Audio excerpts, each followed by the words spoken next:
মালাকুল মউত দূর থেকে দাঁড়ায় দাঁড়ায় দুনিয়ার মানুষদেরকে বলে, ইয়া আইয়ুহান নাস, মানুষ তোমরা কেন কাঁদো, তোমরা কেন কাঁদো, তোমরা কেঁদো না, তোমরা কেঁদো না।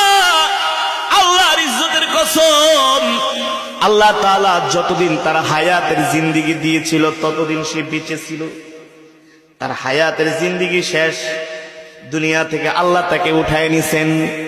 আবার যখন কান্না করে আজরাইল ডাক দিয়া বলে, ইয়া আইয়ুহান নাস, এ মানুষ তোমরা কান্না করো না। তার জন্য আল্লাহ তাআলা যতটুকুন রিজিক বরাদ্দ করেছেন ততটুকুন সে রিজিক খেয়েছে, তার একটা রিজিকও আর অবশিষ্ট নাই, তার রিজিক শেষ। এই কারণে আল্লাহ তাআলা তাকে দুনিয়া থেকে উঠায় নিয়েছেন। ঠিক কিনা? আবার মানুষ যখন কান্না করে, কবর ডাক দিয়া বলে,